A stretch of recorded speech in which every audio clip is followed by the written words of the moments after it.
కృష్ణుడు అన్నాడు, ఎవ్వరికీ వద్దు, ఆ శమంతకం మహాప్రభు నీ దగ్గరే ఉంచుకుని ద్వారకలో ఉంది. ఆ పెట్టిన డబ్బుతో ప్రజాక్షేమానికి వినియోగించు, రాజుకి వద్దు, నాకు వద్దు, నీ దగ్గరే పెట్టి. ఎందుకో తెలుసా? పైన సూర్యవాక్కుంది. అది ఉండాలి అంటే, సక్రమంగా వినియోగపడాలంటే అంతర్బహిశౌచములు ఉండాలి. అవి నీ దగ్గరే ఉన్నాయి, నీ దగ్గరే ఉంచుకోమన్నాడు. అక్రూరుడు వచ్చి కథంతా చెప్పిన తర్వాత అందరూ అప్పుడు చెప్పలేసుకుని, అయ్యో అయ్యో అంతటి మహానుభావుడిని అక్రమంగా నోరుంది కదా అని వదరి ఇష్టం వచ్చినట్టు మాట్లాడాం, ఎంత పొరపాటు అయిపోయిందో అని అందరూ చెప్పలేసుకుని ఇంటికి వెళ్ళారు. అక్కడతో కృష్ణుడి నీలాప నిందలు పోయి. కృష్ణుడు అన్నాడు, నేను కాబట్టి మేనల్లుడా ఇంత కష్టపడ్డాను, ఇంత కష్టపడి నీలాప నిందలు పోగొట్టుకున్నాను. సామాన్యుడు ఎలా పోగొట్టుకుంటాడు రా? ఏడాదికోసారి ఈ శాపం ఉంటుందని నువ్వు ఇచ్చావు కదా, మరి ఎలా లోకం ఎలా ఉద్ధరింపబడుతుందన్నాడు.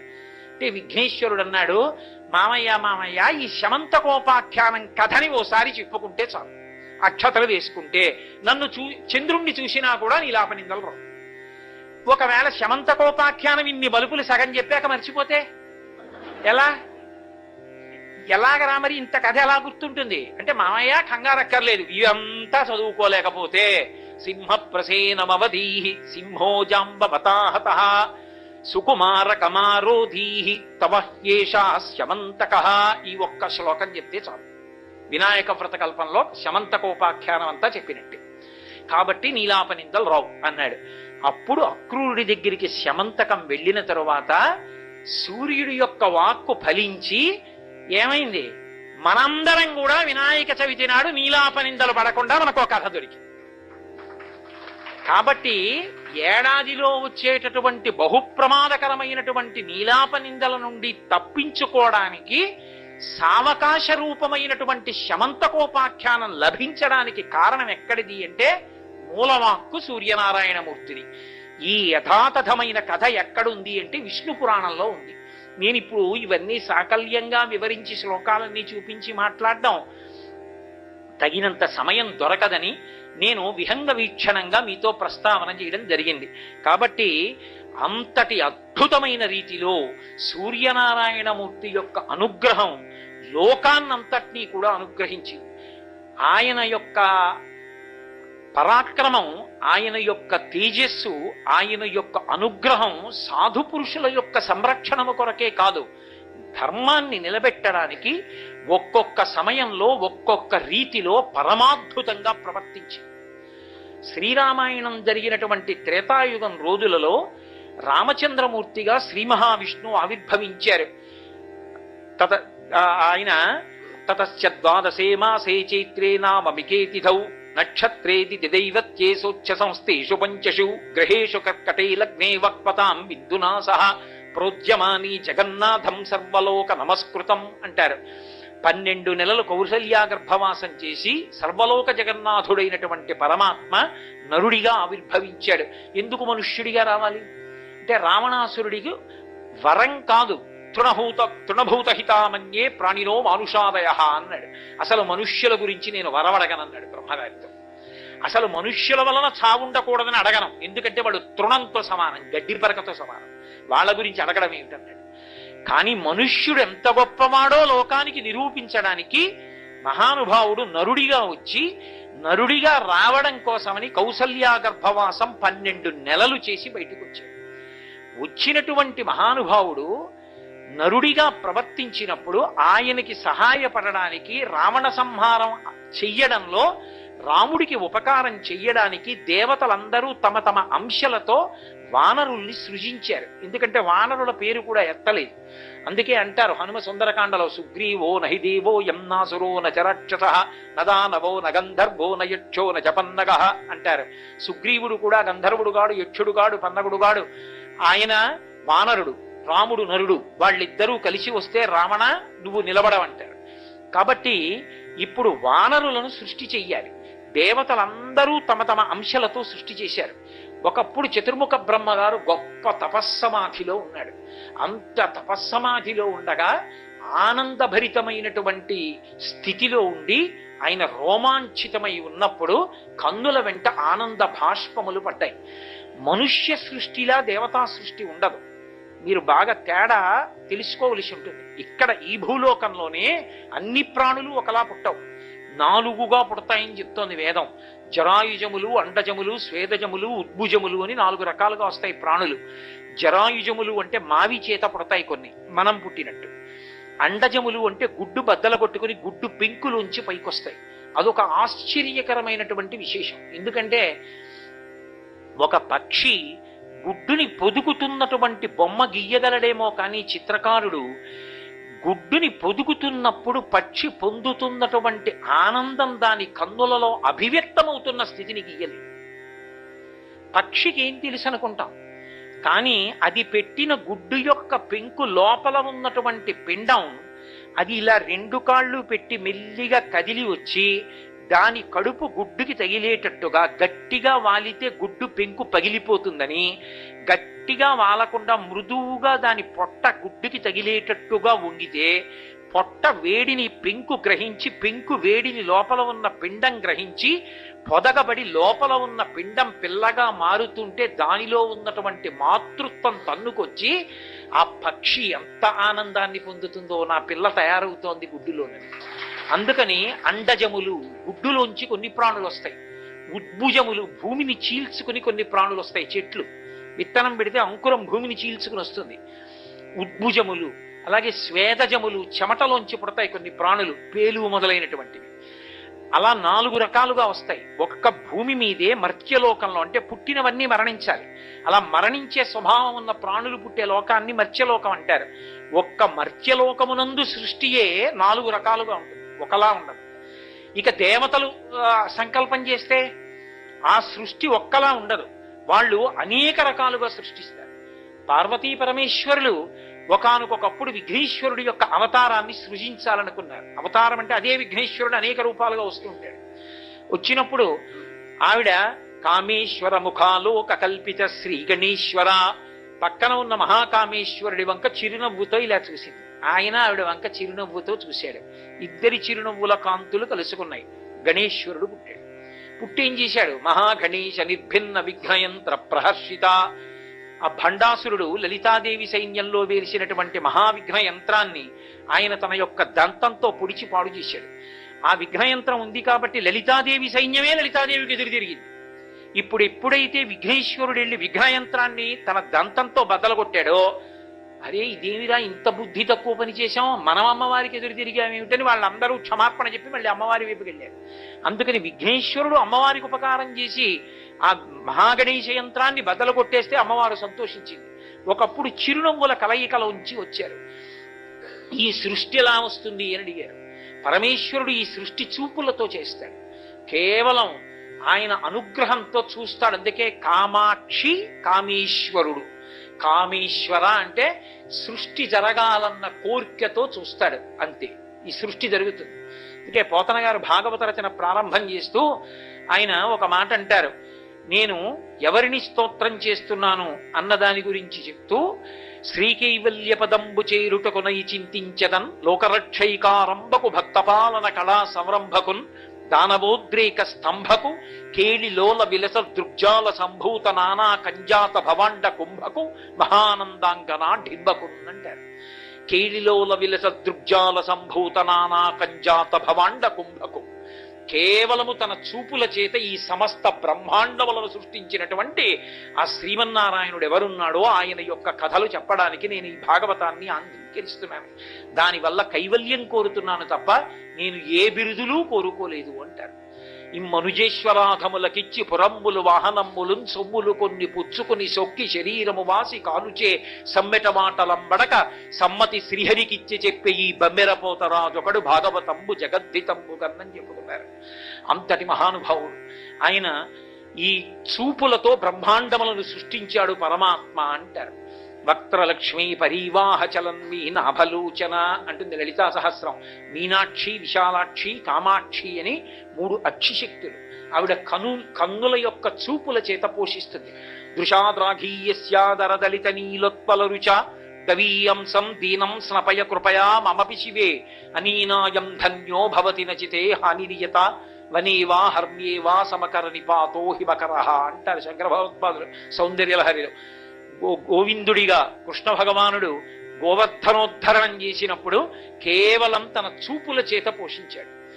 బాలుండాడుచునాతపత్రమని సంభావించి పూగుత్తి కింగేలం దల్చిన లీలలే నగవుతో కృష్ణుండు తానం మహాశైలం మున్వలకేల దల్చి విపుల ఛత్రమ్ముగా పట్టే తద్భీల భృత్యతు దుశ్శిలాచకిత గోపీ గోపంతికిన్ అంటారు. ఓ పిల్లవాడు ఆడుకుంటూ ఆడుకుంటూ అలా వెళ్ళిపోతూ ఓ పువ్వు చేత్తో కోసి పైకెత్తి పట్టుకుని పరిగెత్తినంత హేళగా గోవర్ధనోద్ధరణం చేసి ఇలా ఎత్తి పట్టుకుని 7 రాత్రులు 7 పగళ్ళు తన చూపుల చేత పోషించాడు అందరినీ. పైగా నమ్మక వెళ్ళిపోయిన వాళ్ళని పిలిచాడు. బాలుండి ఇతడు కొండ దొడ్డదని మహాభారంబు సైరింపగాదాలండోజని దీని కింద నిలువన్ సంకింపగా బోలది శైలాంబోనిది జంతు సంయుత ధరా చక్రంబు పైపడ్డ నాకేలల్లాడదు బంధులారవిరుడి మోదం అమోఘమ్ముగమ్మని మీరందరూ కూడా వచ్చి కొండ కింద నించోండని తానే పిలిచాడు మహానుభావుడు. కాబట్టి చూపుల చేత పోషిస్తుంది భగవత్తత్వం, చూపుల చేత సృష్టి చేస్తుంది. అలా చూపుల చేత సృష్టి చెయ్యగలిగినటువంటి అద్భుతమైనటువంటి స్థితి కలిగిన పరమాత్మ ఎందుకు సృష్టి చెయ్యలేడు? ఆయన హేళగా తన సంకల్పం చేత సృష్టి చేస్తాడు. అందుచేతనే రామాయణ కాలంలో రాముడికి సహాయంగా దేవతలందరూ వానరుల్ని సృష్టి చెయ్యాలన్నారు. ఆ కాలంలోనే ఒక విశేషం జరిగింది. బ్రహ్మగారు బ్రహ్మాండమైనటువంటి ఆనందంలో తపస్సమాధిలో ఉండి రోమాంచితమై ఉన్నాడు. మళ్ళీ వెనక్కి రండి. ఉన్న సమయంలో ఆయన నేత్రముల వెంట ఆనంద భాష్పాలు పడ్డాయి. ఆ ఆనంద భాష్పములు పడ్డప్పుడే ఇలా చేతులు పెట్టుకుని ఉండగా ఆయన దోసిట్లో పడ్డాయి. ఆ ఆనంద భాష్పములలోంచి ఒక మహావానరం పుట్టింది. ఆయననే వృక్షవిరజుడు అని పిలుస్తారు. ఆయన ఒకానొకప్పుడు ఒక తటాకంలో ప్రవేశించి స్నానం చేసి ఒడ్డుకొచ్చి ఆడదానిగా మారిపోయాడు. ఇదేమిరా ఇంత మహావానరాన్ని ఆడదానిగా మారిపోయానని బెంగపెట్టుకున్నాడు. ఆయనకి తర్వాత అర్థమైంది అది పార్వతీదేవి శాపం పొందినటువంటి తటాకం.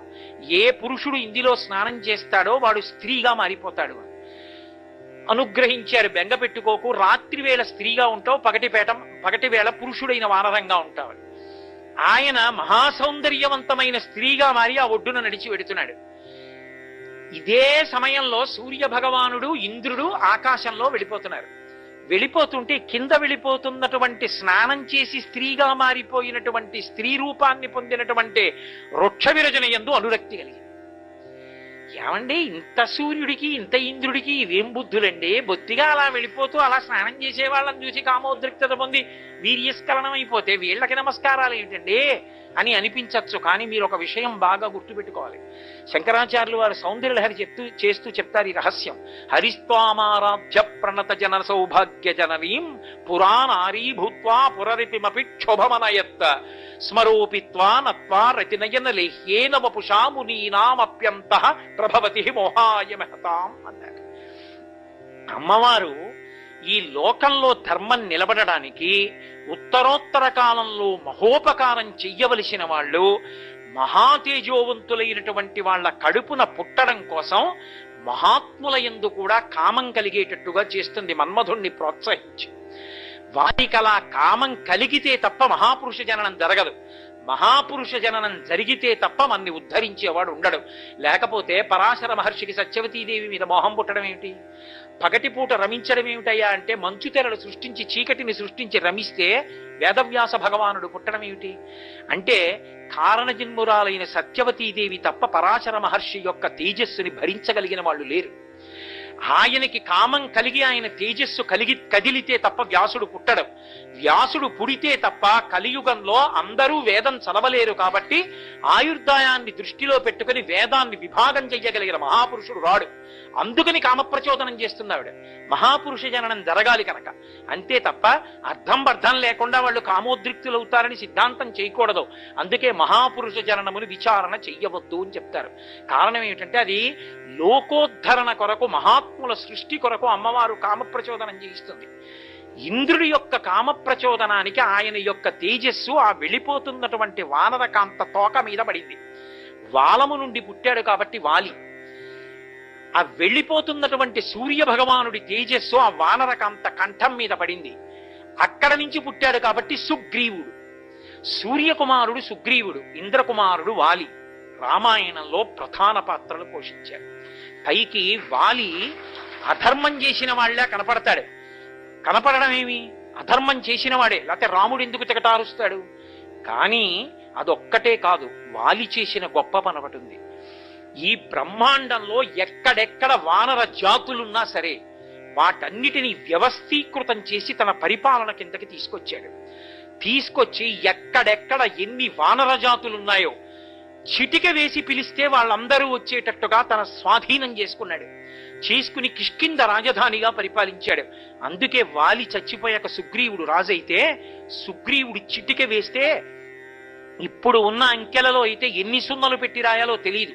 కిష్కింధకాండలో శంఖములు అద్భుతములు ఎన్ని పేర్లు వాడారు. అసలు చెట్లు చామలు పర్వతాలు కొండలు ఏవీ ఖాళీలు. అన్ని వానరములు వచ్చేసాయి. అన్ని వానరములు వచ్చి రాముడి వెంట నడిచాయంటే వాలి వ్యవస్థీకృతం చేశాడు. వాలి వ్యవస్థీకృతం చేయకపోతే తరువాతి కాలంలో రాముడి వెంట అంత వానర సైన్యం వెళ్లే అవకాశం లేదు. అది ఇంద్రతేజస్సు కదిలితే తప్ప వానరసేన వ్యవస్థీకృతం కాదు. అందుకొచ్చాడు వాలి మహాబలవంతుడి. సుగ్రీవుడు రాముడి పక్షాన నిలబడగలిగినటువంటి ధర్మాత్ముడు కావాలి. మీరు రాముడు విష్ణు అనకండి, రాముడు నరుడు అని అనుకున్నారనుకోండి, ఏదో ఒకసారి తప్పు చేసినా దిద్దుకుని నేనున్నాను రామా అని రాముడి వెనక తిరిగాడు. రాముడి కోసం రావణుడితో యుద్ధం చేసి ప్రాణమే పోగొట్టుకోబోయాడు. అంతటి ప్రేమ కలిగినటువంటి వాడు, అంతటి స్నేహం ఉన్నవాడు, మంచే చెడు చెడే ఏదో ఒకటి పట్టుకుని తీర్పు చెప్పి ఇంకక్కడి నుంచి అవతలవాడి శీలాన్ని నాశనం చేసేయకూడదు. అంత గొప్పవాడు సుగ్రీవుడు, ఏ సామాన్యుడు కాడు. అటువంటి సుగ్రీవుడు పక్కన నిలబడబట్టే కదా రామచంద్రమూర్తి కూడా సేద తీరారు. వెనక వానర సైన్యం వచ్చింది. సుగ్రీవుడు పక్కన ఉన్నాడు కాబట్టి రామరావణ యుద్ధంలో రాముడి వెనక వానర సైన్యం ఉంది అని నిర్ధారణ చేయవలసి ఉంటుంది. ఒక రకంగా రాముడి వలన ఉపకారం పొంది ప్రత్యుపకారం చేసినా అంత వానర సైన్యం వాలి వ్యవస్థీకృతం చేశాడు. సుగ్రీవుడు వెంట పంపాడు. అందుకోసం సూర్య తేజస్సుగా సుగ్రీవుడు వచ్చాడు. కాబట్టి పరమ ధర్మాత్ముడయ్యాడు వానరుల్లో. ఆయన ఏం దోషం చేయలేదు. అందుకే ఆయన పక్షాన నిలబడ్డాడు రామచంద్రమూర్తి. సూర్యనారాయణమూర్తి అనుగ్రహంగా సుగ్రీవ జననం జరిగింది కాబట్టే రామాయణంలో రాముడికి శాంతి కల్పించగలిగిన వాడు ఒకడు నిలబడ్డాడు. మహాభారతంలో అసలు సూర్యనారాయణమూర్తి అనుగ్రహం వల్ల కర్ణుడు జన్మించాడు కాబట్టే కౌరవులందరూ చచ్చిపోయారు. కర్ణుడు లేడనుకోండి, కురుక్షేత్ర యుద్ధం జరుగుతుందా అంటే చెప్పడం కష్టం. ఎందుచేతనో తెలుసా? అదొక ఆశ్చర్యకరమైనటువంటి విశేషం. అసలు మహాతల్లి ఆమె కుంతిభోజిని యొక్క సొంత కూతురు కాదు, దత్తపుత్రిక. ఆడపిల్లని దత్తత తీసుకున్నాడు, బిడ్డలు లేరు. ఎంత ఓర్పు కలిగిన తల్లి అంటే నిజంగా అంత చిన్నపిల్ల అంతఃపురంలో ఉంటే దుర్వాసో మహర్షి వస్తే పెద్దవాళ్ళెవరూ కూడా ఆయనని సేవించడానికి భయపడి ఈ చిన్నపిల్ల కుంతిదేవిని పంపించారమ్మా, నువ్వు వెళ్ళి ఆయన సేవ చేయి, నీకు ఓర్పు ఉన్నదానివని. ఎంత సేవ చేసిందంటే దుర్వాసో మహర్షి పొంగిపోయి అడగకుండా వరం ఇచ్చాడు. నీకు అంటే కర్ణజననం మహాభారతంలో కొన్ని పర్వాల్లో కొద్ది మార్పులతో ఉంటుంది. నేను ఆది పర్వంలోంచి చెప్తున్నాను. ఆవిడ చేసిన సేవకి ప్రసన్నుడైనటువంటి దుర్వాసో మహర్షి ఆ కుంతిదేవిని దగ్గరికి పిలిచి అమ్మా, నీకు నేను వరం ఇస్తున్నాను, నువ్వు ఏ దేవతా స్వరూపాన్నైనా సరే పిలిచి వరం అడిగితే నీకు ఆ వరం కటాక్షిస్తారు. అటువంటి మంత్రాన్ని ఉపదేశం చేస్తున్నానని అడగకుండా ఉపదేశం చేశాడు. పిల్ల చిన్నది. దుర్వాసో మహర్షి వెళ్ళిపోయారు. ఒకరోజు ఆవిడ నదీ తీరంలో ఉంది. బాలభానుణ్ణి చూసింది. భాస్కరుడు ఉదయిస్తున్నాడు. ఆ బాలభానుడి యొక్క బింబం కాంతులతో ఎర్రగా ఎంత అందంగా ఉందో చూసిన పిల్ల మరులుకొంది. అబ్బా, ఎంత అందంగా ఉన్నాడో! ఇంత తేజోవంతుడైన కొడుకుంటే, అలాంటి కొడుకుంటే అంటే ఆయనే ఇవ్వాలి.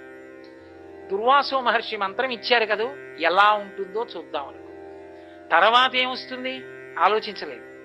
ఎందుకని? ఆలోచించగలిగినంత పరిణతి లేదు ఆ వయస్సులో. ఆలోచించక చటుక్కన నమస్కారం చేసి మంత్రజపం చేసి పిలిచింది. ఆయన ఏ హృదయంతో పిలిచిందో ఆ హృదయంతోటే వచ్చాడు. అందుకే మహానుభావుడు మహాభారతాన్ని ఆంధ్రీకరిస్తూ ఓ మాట అన్నారు.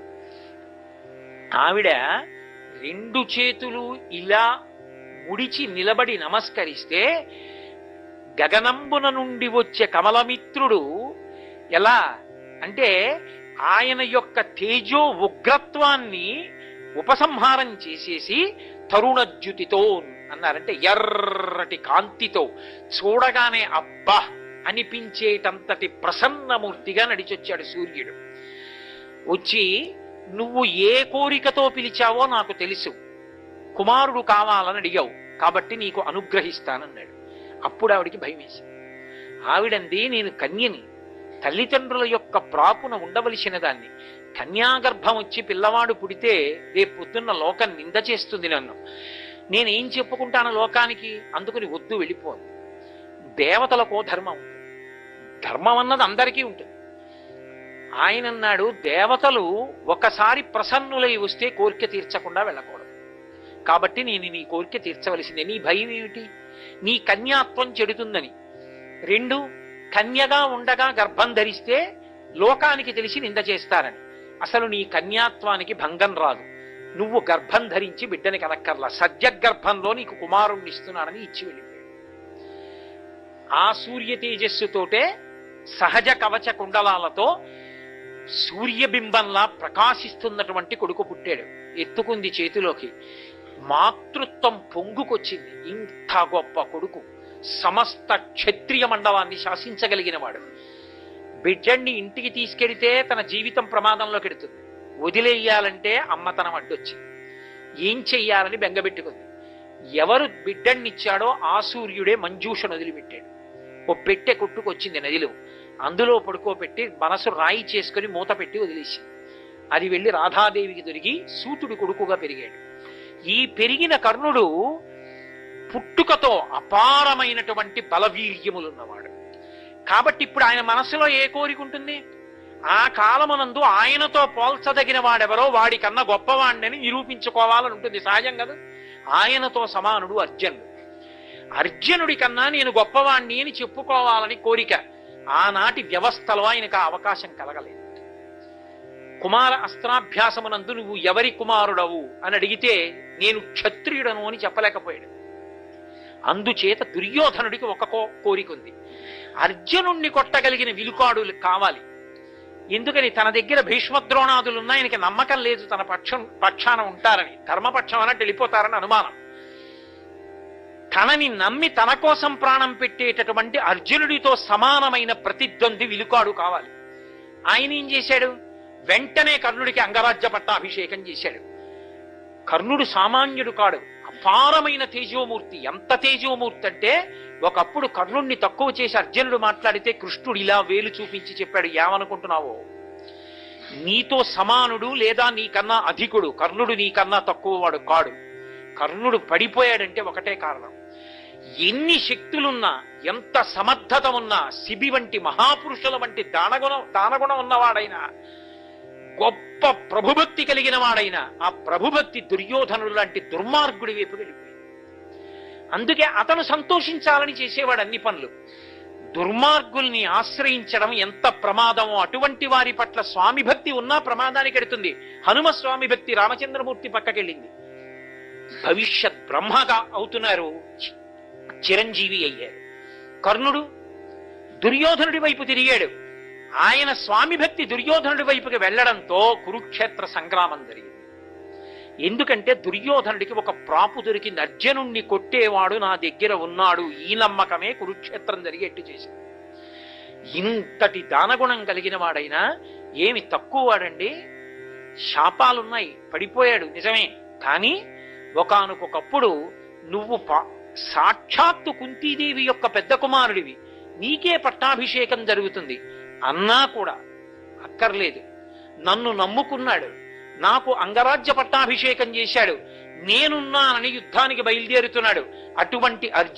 అటువంటి దుర్యోధనుడి యొక్క విశ్వాసాన్ని వమ్ము చెయ్యను అని కుంతిదేవి వచ్చి శిబిరంలో ప్రార్థన చేస్తే, అమ్మా నీకెప్పుడూ 5 కొడుకులుంటారు, ధర్మరాజుని కాని, భీముణ్ణి కాని, నకులుణ్ణి కాని, సహదేవుణ్ణి కాని దొరికినా చెనకన.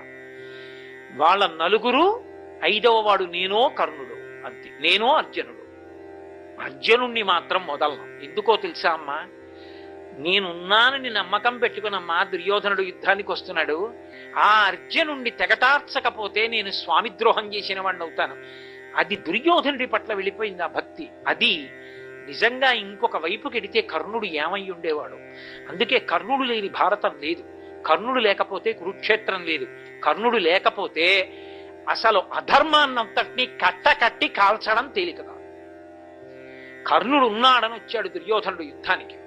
కానీ ధర్మం నిలబడాలి, అధర్మం పడిపోవాలి కదూ. అందుకే శాపాలన్నీ వెళ్ళి మీద పడ్డాయి కాబట్టి ఎంత యుద్ధం చేసినా ఆఖరికి రథచక్రం భూమిలో దిగిపోతే పైకెత్తుతుంటే అర్జునుడు బాణం వేయడానికి సిద్ధపడుతుంటే ఎన్నో ధర్మాలు చెప్పాడు. చెప్తే కృష్ణుడు అన్నాడు, బోధించడానికి పనికొచ్చిన ధర్మం ఆచరించడానికి పనికిరాలేదు అర్జున. ఇన్ని తెలుసున్న వాడివి ఎప్పుడైనా ఆచరించావా? ఏ కారణానికి నిష్కారణంగా పాండవుల్ని బాధపెట్టావు? నీ ప్రభువు సంతోషపెడితే చాలని అనరాని మాటలు అన్నావు. ఆఖరికి దుర్యోధనుడు తొడగొట్టి ద్రౌపదీదేవిని తొడ మీద కూర్చునేటట్టుగా చేసిన వాడివి నువ్వే. కూర్చొమ్మని మాట్లాడేటట్టు సైగ చేయడానికి కారకుడవు నువ్వే. కాబట్టి అర్జున, ధర్మం చెప్పడం కాదు, ఆచరించని వాడు ఉపేక్షించకు వేసే బాణం అన్నాడు. తల తెగిపోయింది, మధ్యాహ్నం వేళ కింద పడిపోయింది. సూర్యనారాయణమూర్తి అంతటి వాడు ఆకాశంలోంచి చూసి బాధపడ్డాడు. తండ్రి సూర్యుడే వచ్చి నువ్వు నా కొడుకువిరా, ఇంద్రుడు బ్రాహ్మణ రూపంలో వస్తున్నాడు రా, సహజ కవచ కుండలాలు అడుగుతాడు రా, ఇవ్వకురా అంటే, ఇంద్రుడే కావచ్చు బ్రాహ్మణ రూపంలో వచ్చి చెయ్యి చాపితే నాన్నగారు ఇచ్చేస్తాను. దానం అంటే దానమే, అది రజోగుణంతోట ఇంకోటా పక్కన పెట్టండి. దానం ఇస్తానని వ్రతం, ఇచ్చేస్తాను నాన్నగారు అన్నాడు. పోనీ కనీసం శక్తి అస్త్రాన్ని పుచ్చుకోరా అన్నాడు. కోసి ఇచ్చేశాడు సహజ కవచకుండలాల్ని. అంతటి మహితాత్ముడు పక్కన నిలబడ్డాడు కనుకనే ఎంత దుష్ట చతుష్టయంలో వాడు కానివ్వండి, ఆయన తేజస్సు సామాన్యమైంది కాదు. ఉన్నాడు కాబట్టి దుర్యోధనుడు నమ్మాడు అర్జునుడు పడిపోతాడు. నమ్మాడు కాబట్టి కురుక్షేత్రానికి వచ్చాడు కాబట్టి కౌరవ సేనలన్నీ పడిపోయాయి కాబట్టి అధర్మం నశించి ధర్మం నిలబడింది. అందుకు కదు ధర్మక్షేత్రే కురుక్షేత్రే అని మొదలు పెడతాం భగవద్గీత. అది ధర్మక్షేత్రం, అక్కడ పడిపోవాలి అధర్మం అంతా. కట్టకట్టుకు రావడానికి కారణం కర్ణుడు లేనినాడు వీళ్ళందరూ కలిసి రాదు. కాబట్టి సూర్యపుత్రుడైనటువంటి కర్ణుడు ఉన్నాడు కాబట్టే మహాభారతంలో అధర్మం అంతా పడిపోయింది. రామాయణంలో సూర్యపుత్రుడైన సుగ్రీవుడు ఉన్నాడు కాబట్టే రామచంద్రమూర్తికి ప్రాపు దొరికింది కథ బాహ్యంలో చూస్తే. లోపల విశేషాలు ఏమైనా చెప్పండి, పైకి నరుడి యొక్క కథగా రాముడికి ప్రాపు సుగ్రీవుడి దగ్గర నుంచి దొరికింది అంతే. వానర సైన్యం ఆయన నుండే లభించింది కాబట్టి మంచి మిత్రుడు లభించాడు. ఇవి అంత కష్టంలో ఉన్నవాడికి ఉపశాంతి కారకములే అంతవరకే. కాబట్టి సూర్యనారాయణమూర్తి యొక్క అనుగ్రహం రామాయణంలోనూ మహాభారతంలోనూ కూడా ఆయన విషలలో వచ్చిన వారు ఉన్నారు కాబట్టే ధర్మం నిలబడింది, అధర్మం మడిసిపోయింది. ఒకానొకప్పుడు కురుక్షేత్ర సంగ్రామం అంతా పూర్తయిపోయిన తర్వాత కృష్ణ పరమాత్మ ఆ యుద్ధం చేసినటువంటి రథాన్ని నదీ తీరానికి తీసుకెళ్లి అర్జునుడితోటి, అర్జున ఈ రథం దిగిపోయి నీ అక్షయబాణ తూణీరాల్ని రథంలో నీకున్నటువంటి సంబారాల్ని తీసుకుని దూరంగా వెళ్ళి నిలబడన్నాడు. ఏం బావా అన్నాడు. తీసుకుని వెళ్ళి నిలబడు చెప్పాను అన్నాడు. ఆయన అన్నీ తీసుకుని దూరంగా వెళ్ళి నిలబడ్డాడు. స్వామి హనుమ వంక చూశారు, కేతనం వంక. పతాకం మీద ఉన్నారు కదూ, స్వామి హనుమ ఇక మీరు వెళ్ళిరండి, బయలుదేరండి అన్నారు. హనుమ పతాకం మించి వెళ్ళిపోయారు. వెళ్ళిపోగానే కృష్ణ పరమాత్మ రథ పగ్గాలు విడిచిపెట్టేసి ఒక్కసారి రథంలోంచి దగ్గర దూకారు. దూరంగా దూకడం ఏమిటి, రథం భగ్గున కాలిపోయింది. కాలిపోగానే అర్జునుడు తెల్లబోయాడు. బావా రథం ఎందుకు అలా భగ్గున కాలిపోయిందని అడిగాడు. అర్జున ఇది ఎప్పుడో కాలిపోయింది. భీష్మ, ద్రోణ, కర్ణ, కృపాచార్యాది వీరులు వేసినటువంటి అస్త్రముల యొక్క వేడికి రథం తగలబడిపోయింది. అది తగలబడిపోతే లోపల నువ్వున్నావు, అందుకని ఇన్నాళ్లు దాన్ని ఉంచాను. యుద్ధం అయిపోయింది, నీకు విజయం కట్టపెట్టాను, అందుకే కాలిపోవడానికి అనుమతించాను, ఆ అస్త్రముల యొక్క ప్రభావం చూడడాన్ని అనుగ్రహించాను. అంటే కర్ణుడు విడిచిపెట్టిన అస్త్రాలు అర్జునుడి రథం మీద ఎంత ప్రభావం చూపించాయో చూడండి. అంతటి మహానుభావుడు సూర్యనారాయణమూర్తి యొక్క జోక్యం, ఆయన యొక్క అనుగ్రహం, ఆయన యొక్క అంశ ఎక్కడ ఉన్నా సరే ఏదో ఒక రూపంలో ధర్మరక్షణ కొరకు నిలబడుతూ ఉంటుంది. ఆయన అనుగ్రహం ధర్మాన్ని రక్షించడం, ఆయన యొక్క దర్శనం ధర్మబుద్ధిని మనస్సు లోపల ప్రచోదనం చేయడం. ధర్మో రక్షతి రక్షితః. ఈ దేశం వేదభూమి, ఈ దేశం ఋషిభూమి, ఈ దేశం కర్మభూమి. ఈ దేశంలో సమస్త వాంగ్మయ సారము రెండక్షరములే, ధర్మం. ఆ ధర్మము రక్షించి తీరుతుంది. ఆ ధర్మమునందు అనురక్తి కలగాలంటే ప్రతిరోజు ఒక్కసారి వెలుగుల ముద్ద ఆయన వంక చూస్తే చాలు, సుషుమ్నా నాడి ప్రచోదనాన్ని పొందుతుంది, బుద్ధి వికసనాన్ని పొందుతుంది. అందుకే తామర పువ్వులు వికసిస్తాయి, లోపల ఉండేటటువంటి హృదయ పద్మములు వికసనాన్ని పొందుతాయి, మంచి బుద్ధి కలుగుతుంది. అంత గొప్పవాడైనటువంటి ఆ సూర్యనారాయణ మూర్తికి ప్రతిరోజు తప్పకుండా చేసేటటువంటి నమస్కారం అందరి యొక్క అభ్యున్నతికి కారకమై అందరి యొక్క బుద్ధులు కూడా ధర్మమునందు అనురక్తిని పొందేటట్టుగా ప్రచోదనం చేస్తాయి. ధర్మాన్ని ఆశ్రయించిన నాడు, అందరూ ధర్మాన్ని పట్టుకున్న నాడు అంతకన్నా జీవితాలకు అభ్యున్నతి ఉంటుంది. కాబట్టి సూర్యోపాసనకు మన దేశంలో అంత విశిష్టమైనటువంటి స్థానం ఉన్నది. అటువంటి సూర్యనారాయణమూర్తి వైభవం రామాయణ భారతాది పురాణములలో ఎంత గొప్పగా చెప్పబడిందో. అసలు భాగవతంలో అయితే భీష్ముడు అప్పశయ్య మీద పడుకుని సూర్యుడిని ఉపమానంగా పెట్టి స్తోత్రం చేస్తాడు. ఒక సూర్యుండు సమస్త జీవులకు తానొక్కొక్కడైతో చపోలిక ఏ దేవుడు సర్వకాలము మహాలీలన్ని జోత్పన్య జన్య కదంబముల హృత్ సరోరహములన్ నానా విధానోరూపకుడైనొట్టితోచు హరినే ప్రార్థింతు నశ్రాంతమున్నంటాడు. ఒక్క సూర్యుండు సమస్త జీవులకు తానొక్కొక్కడైతోచు పోలిక. ఒక్క సూర్యుడే, ఎవరు చూస్తే వాళ్ళు అడిగో నేనే సూర్యుడికి నమస్కరిస్తున్నాడు, సూర్యుడు నన్ను చూస్తున్నాడంటాడు. ఎన్ని కోట్ల కోట్ల మందికైనా సరే నాతోనే చూస్తున్నాడన్నట్టుగా ఉంటాడు. ఉండేటటువంటి ఆ సూర్యనారాయణమూర్తి ఉన్నాడే, ఆయనే శ్రీహరి, ఆయనే లోపల ఉన్నటువంటి అంతరాత్మ, ఆయనే మంగళకరుడైనటువంటి పరమశివుడు, ఆయనే మూడు మూర్తులు కలిసిన పరబ్రహ్మ స్వరూపం, ఆయనే వేదత్రయీ శరీరముగా కలిగినటువంటి మూల కందము. అటువంటి భగవానుణ్ణి రోజు దర్శనం చేయడానికి ఏ దేవాలయానికి కూడా వెళ్ళక్కర్లేదు. అలా ఒక్కసారి బయటికి వచ్చి చూస్తే చాలు, మాంసనేత్రానికి దర్శనం అవుతాడు. ఆయనకి నమస్కరించడానికి చేయవలసింది 2 చేతులు ఇలా అనడం చాలు. అంత తేలికగా అభ్యున్నతిని పొందడానికి సావకాశం ఇచ్చేటటువంటి సూర్యనారాయణమూర్తి యొక్క అనుగ్రహం చేత మనందరికీ కూడా ఆయన పాదపద్మముల యందు భక్తి ప్రపత్తులు కలగేటట్టుగా మన జీవితములు చక్కటి మార్గంలో నడిచేటట్టు విభూతి ప్రసరణం జరగాలని ఆయన పాదములు పట్టి ప్రార్థన చేస్తూ, మళ్ళీ రేపు సాయంకాలం 6:30 మనం కలుసుకున్నప్పుడు ప్రత్యేకించి సూర్య భగవానుడికి సంబంధించినటువంటి మరికొన్ని అద్భుతమైన విశేషముల గురించి మాట్లాడగలిగిన శక్తి ఆయన నాకు కటాక్షించుగాక అని ప్రార్థన చేస్తూ, మంగళాశాసనపరై మదాచార్య పురోగమై సర్వైశ్చ పూర్వైరాచార్యై సత్కృతాయాస్తు మంగళం. మంగళం కోసలేంద్రాయ మహనీయ గుణాత్మనే చక్రవర్తి తనూజాయ సర్వభౌమాయ మంగళం. ఉమాకాంతాయ కాంతాయ కామితార్థప్రదాయినే శ్రీగిరీశాయ దేవాయ మలినాథాయ మంగళం. సర్వం శ్రీ ఉమామహేశ్వర పరబ్రహ్మార్పణమస్తు. స్వస్తి.